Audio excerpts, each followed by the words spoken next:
नमस्कार दोस्तों, कैसे हैं आप सब। मैं रोहित आपका स्वागत करता हूँ यू मी एंड तद्दू चैनल के अंदर।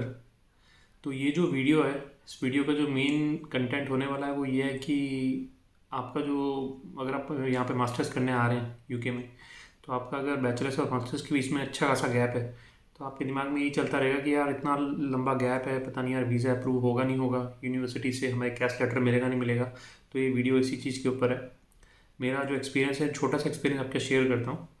मैंने 2011 में अपनी बैचलर्स करी थी, बीटेक करी थी मैंने इंफॉर्मेशन टेक्नोलॉजी में। और 2023 में मैं यहाँ पे आया हूँ, एमएससी करने आया हूँ अपनी बिग डेटा टेक्नोलॉजीज़ में। तो आप देख लीजिए दोस्तों, 12 साल का गैप है, 12 साल का गैप। और जो मेरा वीज़ा अप्रूवल था, इट हार्डली टुक 5 डेज़, 5 दिन मेरा लगा और 7वें दिन स्टैम्प पासपोर्ट मेरे पास मेरे घर पे आ गया था। तो ऐसा नहीं है, यूके आपका स्टडी गैप अगर है भी, अगर आप उसको जस्टिफाई कर रहे हैं, तो आपका वीज़ा 100% आएगा। तो दोस्तों, इस वीडियो के अंदर आप जुड़े रहिए, मैं आगे अपना एक्सपीरियंस शेयर करता हूँ। शायद अगर आपका भी स्टडी गैप होगा और आप लोग यूके आने का प्लान कर रहे हैं, तो ये वीडियो आपके लिए बहुत बेनिफिशियल होगा। आ जाओ। तो दोस्तों, सबसे पहली चीज़ तो ये होती है कि यार, जब आप अपना प्लान करते हैं कि मेरे को यूके जाना है, अपनी मास्टर्स करनी है, और आपका अगर स्टडी गैप अच्छा खासा है, तो आपके दिमाग में यार खिचड़ी पकती रहेगी कि यार मैंने यूनिवर्सिटी सेलेक्ट कर ली, पता नहीं कैश लेटर आएगा नहीं आएगा, डिले ना हो जाए। उसके बाद में आपकी वीज़ा में जब आप फाइल लगाएंगे, बायोमेट्रिक करके आएंगे, तो आपको डाउट रहेगा कि पता नहीं यार कहीं मेरे को इंटरव्यू कॉल ना आ जाए, कहीं ऐसा ना हो मुझे एडिशनल डॉक्यूमेंट की रिक्वेस्ट आ जाए। तो यार सबसे पहली चीज़ तो ये है, शुरुआत आपको सिंपल करनी है, दिमाग में खिचड़ी नहीं पकानी है आपको कि ऐसा हो जाएगा वैसा हो जाएगा। आपको प्रेजेंट में अपना चलना है, अपने डॉक्यूमेंट सबमिट करने, और डॉक्यूमेंट्स एकदम जो आप दें एकदम अप टू द पॉइंट, जो चीज़ है केवल वही दें, आगे पीछे ज़्यादा उनको देने की ज़रूरत नहीं है। तो दोस्तों, जो स्टेप्स मैंने फॉलो किए थे मैं आपके शेयर करता हूँ, आप लोग यही स्टेप्स फॉलो करेंगे तो फिर आपको ईजी रहेगा और आप लोगों का वीज़ा भी 100% आएगा। तो जो सबसे पहला प्राइमरी स्टेप है वो है यूनिवर्सिटी और कोर्स सेलेक्ट करना, क्योंकि ये की पॉइंट है यार, बहुत बहुत मेजर चीज़ है ये। अब लेट्स से कि यार आपने पहले अपने बैचलर्स में होटल मैनेजमेंट का कोर्स किया हुआ है, और आप इंडिया में और किसी, लेट्स से मैं इंडिया से हूं, इसलिए इंडिया मेरे मुंह पे है, आप किसी भी कंट्री के हैं, और आपने अपने होटल मैनेजमेंट का कोर्स करके होटल मैनेजमेंट लाइन के अंदर ही आपने जॉब करी है 5 साल 7 साल। अब आपका माइंड चेंज हो गया कि यार होटल मैनेजमेंट में जॉब नहीं करनी, अब मेरे को आईटी फील्ड में जाना है, और आप यहाँ पे कोई आईटी का कोर्स अप्लाई कर रहे हैं, तो यार वो मुश्किल रहेगा। आपको अपना लिंक बना के रखना है कि जो आपने बैचलर्स करी है, जो आपका वर्क एक्सपीरियंस है, जो आप मास्टर्स कर रहे हैं, एक ब्रिज होना चाहिए उन तीनों में, कनेक्टिविटी होनी चाहिए कि हाँ, जो बंदा अगला है वो ये चीज़ देख के उसके विजन होगी, ये बंदा यहाँ पे आ रहा है अपने स्किल्स एनहेंसमेंट के लिए आ रहा है, उसके दिमाग में एक स्टोरी बननी चाहिए ये। तो आप अपना कोर्स सेलेक्ट करेंगे तो आपके बैचलर्स से और आपके वर्क एक्सपीरियंस से मैच होना चाहिए, सबसे पहली चीज़ आपको ये ध्यान रखनी है। तो course selection is the first thing. अब दोस्तों, जब आपने कोर्स सिलेक्ट कर लिया, कोर्स सिलेक्ट करने के बाद में आपको यूनिवर्सिटी शॉर्टलिस्ट करनी है। तो यूनिवर्सिटी शॉर्टलिस्ट करने का भी एक बात यह है कि अगर आपका स्टडी गैप ज़्यादा है तो फिर आप थोड़ा सा, आपको ना चूज़ी नहीं होना, कि आप अगर चूज़ी हो जाएंगे यार मैं तो केवल इसी यूनिवर्सिटी में जाऊंगा, मैं तो केवल इसी में जाऊंगा, तो वो मुश्किल है। आपको अपना थोड़ा सा जो स्कोप है थोड़ा सा खोलना पड़ेगा ना। आपने जब अपनी स्कोप थोड़े वाइड करेंगे, आप मल्टीपल यूनिवर्सिटीज़ में अप्लाई करें। सबसे पहले कोर्स आपने डिसाइड कर लिया, यूनिवर्सिटीज़ देखें कौन कौन सी यूनिवर्सिटीज़ वो कोर्स आपको ऑफर कर रही हैं, फिर उन यूनिवर्सिटीज़ में अप्लाई करिए। क्योंकि जब मैंने अप्लाई किया था तो यार मैंने भी 8 से 10 यूनिवर्सिटीज़ में अप्लाई किया था, उसमें से मेरे को 3 से 4 जगह मेरे को रिजेक्शन आ गया था, और उनका क्लियर जो मैसेज मुझे था वो ये था कि sorry we don't accept gap more than 5 years. तो उसमें एक तो लीड बैकेट यूनिवर्सिटी थी और डंडी यूनिवर्सिटी थी, 2-3 यूनिवर्सिटीज़ थी। उन्होंने मुझे क्लियर बोल दिया था कि आपका 5 ईयर्स से ज़्यादा गैप है, तो sorry we can't accept your application, we apologise for all this. तो वो 4-5 यूनिवर्सिटीज़ हट गई। अब जो बाकी की 4-5 यूनिवर्सिटीज़ थी उनसे मुझे ऑफ़र आया था। अब जब ऑफ़र आता है तो फिर कंडीशनल ऑफ़र आता है, उसके अंदर वो चीज़ें बोलते हैं बहुत सारी। तो तब आपको ये डिसाइड करना है कि कौन सी यूनिवर्सिटी, आपको यूनिवर्सिटी के ऊपर थोड़ा सा आपको रिसर्च करना है कि कौन सी यूनिवर्सिटी आपको ज़्यादा एक्सेप्टेंस रेट है, कौन ज़्यादा ऑफर लेटर अनकंडीशनल रिलीज़ करती है। क्योंकि एक यूनिवर्सिटी के पीछे मत आप दौड़ना, ये भी आप मतलब इस चीज़ के पीछे आप ध्यान रखिए, क्योंकि स्टडी गैप ज़्यादा है आपके, जो एक कोई फ्रेशर बच्चा जा रहा है आप उससे आपके चांसेस थोड़े से कम रहेंगे। तो दूसरी चीज़ ये होगी, आपने अपना कोर्स डिसाइड करना है प्रायर एक्सपीरियंस से रिलेटेड, प्रायर आपके बैचलर से रिलेटेड, फिर आपको यूनिवर्सिटी डिसाइड करनी है। तो जब आपने ये दो चीज़ कर ली, तो दोस्तों ये मान के चलो कि आपका 30% काम हो चुका है। तो दोस्तों, आपने अब जब यूनिवर्सिटी सेलेक्ट कर लिए, यूनिवर्सिटीज़ में अपने डॉक्यूमेंट्स आपने दे दिए, यूनिवर्सिटी से आपको कंडीशनल ऑफ़र आ गया है। अब कंडीशनल ऑफ़र जब आपके पास में आ गया यार, तो आपको अपनी तरफ से ये चीज़ करनी है कि यूनिवर्सिटी को बार बार डंडा करना है आपको। हर दूसरे दिन तीसरे दिन उनको मेल करिए, अगर उनकी तरफ से डिले हो रहा है तो एज अगर मतलब स्पेसिफिक अगर उन्होंने कोई मेल किया है कि आपको विद इन 7 डेज़ हम कंडीशनल को अनकंडीशनल में हम रिलीज़ करेंगे आपके लिए, या 15 डेज़, तो उतने टाइम तो आप वेट करिए। बट जैसे ही उतने दिन पार हो जाएं, 15 दिन बोलें, 7 दिन बोलें, 21 दिन बोलें, उसके बाद 22वें दिन से, 16वें दिन से, 8वें दिन से, जितना भी टाइम उन्होंने बोला है, आप उनको चेज़ करना चालू कर दीजिए, मेल करिए, हो सके तो उनको कॉल भी करिए, उनको अपना कैश लेटर के लिए, सो दैट कि आपका जो कैश लेटर है उसमें आपको डिले ना हो। क्योंकि एक बार यूनिवर्सिटी से कैश लेटर आ गया तो ये मान के चलिए कि आपने मतलब आधी जंग आपने जीत ली है। तो लेट्स से सारा कुछ ठीक हो गया, यूनिवर्सिटी से आपको कैश लेटर आ गया, तो यार एक बात ये भी मैं बोलना चाहता हूँ, यूनिवर्सिटी मतलब एजुकेशन गैप होता है ना, उसको इतना ज़्यादा सीरियसली लेती नहीं है।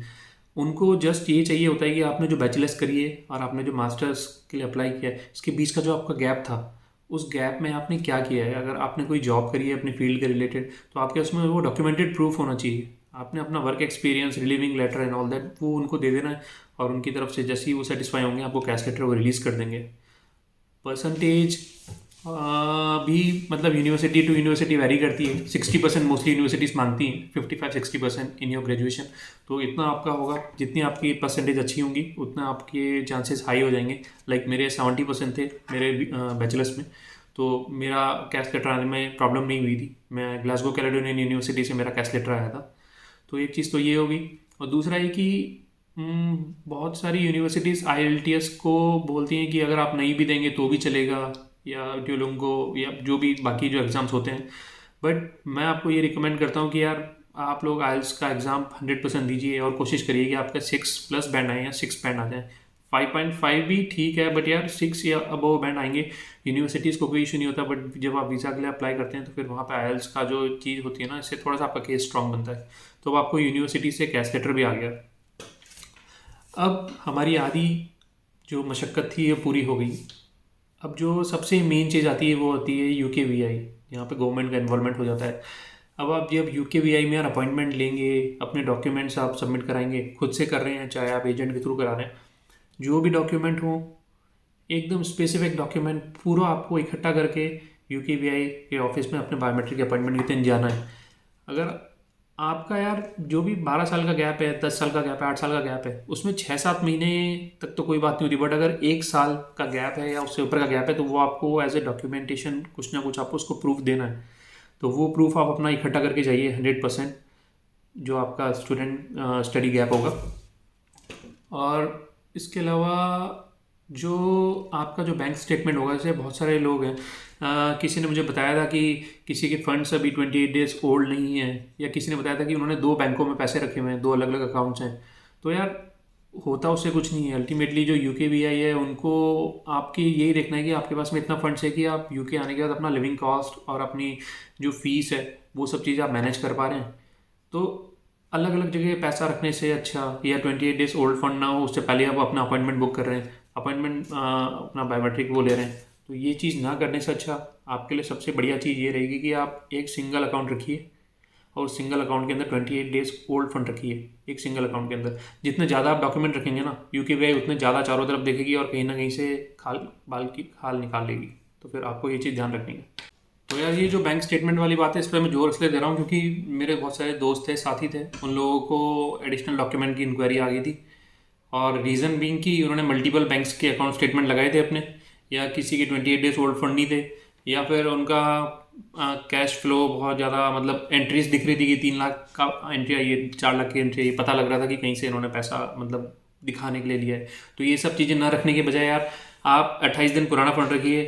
अगर आप किसी से ले भी रहे हैं तो यार एक एंट्री अपने अकाउंट में डाल दीजिए, उसके बाद जिस दिन आपकी वो एंट्री आ गई उसके बाद से आप 28 दिन 30 दिन पुराना फंड दिखाएंगे तो वो एंट्री स्टेटमेंट में आएगी नहीं। तो ये आप ध्यान रखिए कि आपका सिंगल बैंक का स्टेटमेंट हो। और दूसरा आपको ये ध्यान रखना है कि जो भी आपका बैचलर्स और मास्टर्स के बीच में जो भी गैप है उसको आप जस्टिफाई करिए। 1 साल से ऊपर का जो भी गैप है उसको आपको जस्टिफाई करना है डॉक्यूमेंटेड तरीके से, अच्छी तरह से। तो अगर आपने ये 2 चीज़ों को ध्यान दिया, बाकी डॉक्यूमेंट्स तो एक जेनरिक से होते हैं, 10th 12th आपकी ग्रेजुएशन की मार्कशीट्स और जो भी है आपका, तो ये दोनों चीज़ें अगर आपने UKVI में 6 दे दिया तो दोस्तों आपका वीज़ा 100% लग के आएगा, कोई इशू नहीं आएगा।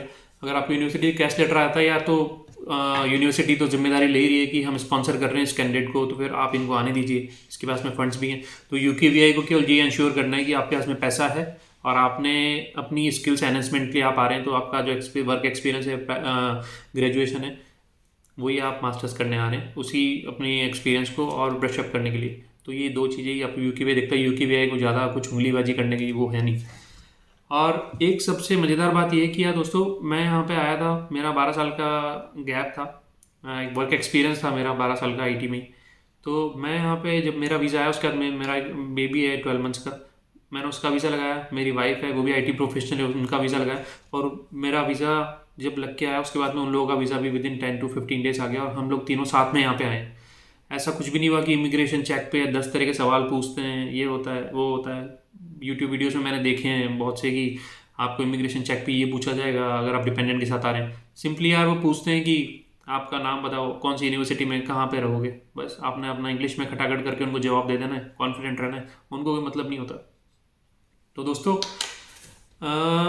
आपका अगर study gap more than 5 years है, 10 ईयर्स है, 12 ईयर्स है मेरी तरह, तो आप अगर UK आने का ड्रीम रखते हैं कि आपको यहाँ पे मास्टर्स करनी है, अपनी फैमिली के साथ आना है, तो यार आप बिल्कुल आ सकते हैं। ऐसा कुछ नहीं है कि पॉसिबल नहीं है, UKVI वाले डंडा करते हैं, सारा कुछ है। तो फिर आप अपने जो भी अपनी ड्रीम है उसको फॉलो करने के लिए अपना डॉक्यूमेंट्स, और अगर आपके मन में थॉट चल रहा है तो उस थॉट को आप एग्जीक्यूट करिए, बाहर निकल के एक कदम आगे बढ़ाइए, आपका ज़रूर से वीज़ा आएगा। किसी भी तरह की कोई भी आपको गाइडेंस या कुछ भी आपको मेरी तरफ से अगर कोई हेल्प चाहिए तो आप कमेंट सेक्शन में आप कमेंट करके मुझे बता सकते हैं, मैं हमेशा अवेलेबल हूँ आप लोगों के लिए। अगर मेरा कंटेंट आपको अच्छे लगे तो यार चैनल को सब्सक्राइब करना, वीडियो को लाइक करना। सी यू देन, बाय बाय।